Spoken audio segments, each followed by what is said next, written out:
गुरु प्यारी सात संगत जी, आज हम आपको जो साखी सुना रहे हैं वह इस प्रकार है। एक बार एक सेवादार ने बाबा जी को कहा, बाबा जी, मैं सेवा तो कर लेता हूँ पर मुझसे सिमरन नहीं होता।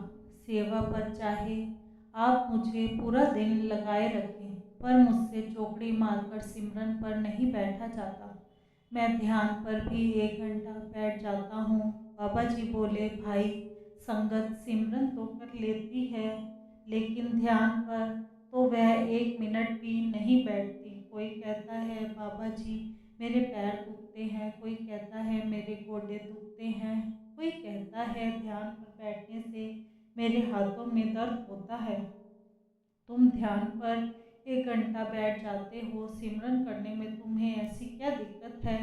तो वह सेवादार बोला, बाबा जी, मेरी सुबह 3 बजे नींद नहीं खुलती। बाबा जी बोले, भाई, उसकी चिंता ना कर, मैं सारी संगत को 3 बजे उठाने जाता हूँ, तो मैं तुम्हें भी उठा दूंगा। वह बोला, इतनी जल्दी मेरे से तो बैठा ही नहीं जाएगा। बाबा जी बोले, अच्छा, तुम उठ तो जाओगे ना?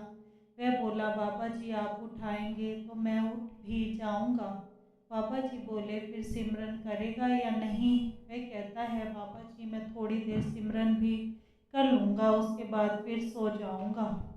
बाबा जी अगले दिन सुबह 3 बजे उसे उठाते हैं, तो वह उठकर 5 या 10 मिनट सिमरन करके सो जाता है। धीरे धीरे उसके मन में आया कि बाबा जी मुझे रोज़ सुबह 3 बजे उठाते हैं, तो मैं क्यों ना थोड़ी देर और बैठकर सिमरन कर लूँ। ऐसा करते करते धीरे धीरे उसने पहले आधा घंटा, फिर 1 घंटा और फिर 1.5 घंटा, धीरे धीरे करते हुए वह 2.5 घंटे से भी ज़्यादा सिमरन के लिए बैठने लगा। सब कुछ करने करवाने वाले तो बाबा जी खुद ही हैं, लेकिन नाम हमारा हो जाता है। बाबा जी ही उससे सिमरन करवाना चाहते थे। उन्हीं की दया से वह सिमरन में लग गया। सेवा तो वह पहले से करता ही था। सेवा करके उसका मन निर्मल हो चुका था और वह धुन भी सुनता था। जल्दी ही उसकी सूरत भी शब्द से जुड़ गई और वह खंडों ब्रह्मांडों की सैर करने लगा। उसकी आत्मा उस पार परम पिता परमात्मा से मिल गई और वह पूर्ण हो गया। एक इंसान को और क्या चाहिए? इस दुनिया में हम किस लिए आए हैं? हमारे यहाँ आने का असली मकसद क्या है? वह काम किए बिना अगर हम ऐसे ही चले गए तो 84 के जेल खाने में हमेशा कैद रह जाएंगे। एक हमारे प्यारे बाबा जी ही हैं जो हमें इस 84 के जेल खाने से बचा सकते हैं। वह आदमी बाबा जी का बार बार शुक्र करने लगा। इसी के साथ एक छोटी सी साखी और है। बाबा जी संगत को दर्शन दिखाने के लिए कई सत्संग घरों में जाते रहते हैं। ऐसे ही बाबा जी ने किसी सत्संग घर में आना था। जैसे ही संगत को पता चलता है, पूरे शहर में बात फैल जाती है। सेक्रेटरी साहब भी सभी सेवादारों को फ़ोन करके मैसेज देते हैं कि सेंटर में कल बाबा जी ने आना है। सभी सेवादार अपनी सफ़ेद ड्रेस डालकर सुबह सत्संग घर में पहुंच जाना। संगत कारों पर, स्कूटरों पर, बाइकों पर और ट्रॉलियां भर भर कर आने लगती है। सत्संग घर में ऐसा माहौल हो जाता है कि गुरु के आने की खुशी सबके चेहरे पर साफ दिखाई दे रही है। संगत में बच्चे, बूढ़े और बुजुर्ग सभी लोग आते हैं। सेवादारों में एक औरत अपने छोटे से बच्चे के साथ आती है। अपने छोटे बच्चे को दूसरे बच्चों के साथ खेलते छोड़कर वह सेवा में लग जाती है। उसकी किचन में सेवा थी।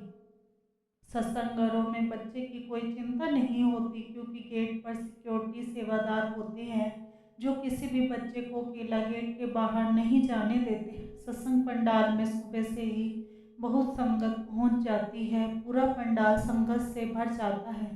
सारे सेवादार भी अपनी अपनी सेवा में लग जाते हैं। शहर के दूसरे सेंटरों के सेवादारों को भी सेवा पर बुलाया जाता है, क्योंकि संगत बहुत ज़्यादा आ जाती है। उनको संभालने के लिए सेवादार चाहिए। सभी सेवादार मिलकर भाग भाग कर गुरु घर में सेवा कर रहे होते हैं, ताकि संगत को किसी भी प्रकार की परेशानी ना हो। सत्संग पंडाल में पाठी शब्द बोल रहे होते हैं, ताकि संगत आराम से बैठी रहे और उसका मन भी लगा रहे, संगत का ध्यान बाबा जी की तरफ जाए। बच्चों के साथ खेलते-खेलते उस सेवादारनी के बच्चे ने अपने मुँह में एक पत्थर डाल लिया, जो पत्थर उसके गले में फँस गया और बच्चों ने बताया कि इस बच्चे ने अपने मुँह में पत्थर डाल लिया है और वापस नहीं निकला। बच्चा वहीं पर गिर गया तो पास खड़े सेवादार ने उसे देखा और भागकर उसके पास गया और उसके गले में से पत्थर निकालने की कोशिश की। उसके गले से पत्थर नहीं निकला तो उसने और सेवादारों को आवाज़ देकर बुलाया। सभी सेवादार वहाँ पर इकट्ठे हो गए। इतने में वहाँ के सेक्रेटरी साहब भी वहाँ पर पहुँच गए। एक सेवादार ने उस बच्चे को पानी भी पिलाया और पत्थर उसके गले में से निकालने का नाम नहीं ले रहा था। इतने में उस बच्चे की मम्मी भी आ गई। अपने बच्चे को इस हालत में देखकर वह बहुत घबरा गई और हाथ जोड़कर मन ही मन बाबा जी को विनती करने लगी कि बाबा जी मेरे बच्चे की रक्षा करो, उसे बचा लो। यह सब देखकर वहाँ पर और भी बहुत सी संगत इकट्ठी हो गई। सब लोग अपनी-अपनी राय देने लगे। इतने में वहाँ पर बाबा जी की कार आ गई। जैसे ही बाबा जी पंडाल में जाने लगे तो भीड़ को देखकर बोले, भाई यह भीड़ क्यों इकट्ठी हो रही है? तो एक सेवादार ने बताया कि बाबा जी एक छोटे बच्चे ने मुँह में पत्थर डाल लिया है, जो उसके गले में फँस गया है। बाबा जी ने ड्राइवर को गाड़ी में से पानी की बोतल लाने के लिए कहा और बाबा जी खुद उस भीड़ की तरफ चले गए। बाबा जी को देखकर सारी भीड़ छट गई और उनके दर्शन करने लगी। तभी बाबा जी ने उस बच्चे को अपनी गोद में उठा लिया और बोतल से पानी पिलाया तो बच्चे ने उसी समय उल्टी कर दी और पानी के साथ-साथ वह पत्थर भी बाहर आ गया। यह सब देखकर सब कहने लगे कि हमारे मन में यह बात क्यों नहीं आई। सारी संगत बाबा जी का शुक्र शुक्र करने लगी। बच्चे की माँ तो बाबा जी के पैरों में गिर गई और बोली, बाबा जी आपने मेरे बच्चे की जान बचा ली, नहीं तो ना जाने इसका क्या हाल होता। बाबा जी ने ड्राइवर को इशारा किया कि जल्दी से इस बच्चे को अस्पताल ले जाओ और डॉक्टर को दिखाओ कि पत्थर के कारण इसके गले में कोई जख्म ना हो गया हो। पंडाल में सारी संगत बाबा जी का इंतज़ार कर रही थी। जब सारी संगत को पता चला कि बाबा जी ने आकर एक बच्चे की जान बचा ली है, तो सारी संगत भी बाबा जी का हाथ जोड़कर शुक्र शुक्र करने लगी। बाबा जी ने पंडाल में बैठी सारी संगत को पैदल चलकर दर्शन दिए। कुर्सी पर बैठे बुजुर्गों को भी पास जाकर दर्शन दिए और उनका हालचाल भी पूछा। सारी संगत अपने प्यारे बाबा जी का दर्शन करके बहुत खुश थी।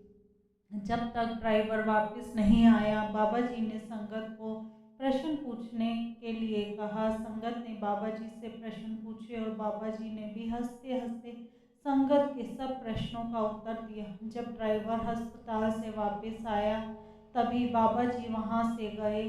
बाबा जी ने पूरी संगत को अपने दर्शनों से निहाल कर दिया। सभी हाथ जोड़कर अपने प्यारा बाबा जी का शुक्र शुक्र करने लगे। शुक्र मालिका, शुक्र दात्या, आपका बहुत-बहुत शुक्रिया। इसी के साथ इजाज़त चाहते हैं, मिलते हैं अगली साखी में, तब तक के लिए राधा स्वामी जी।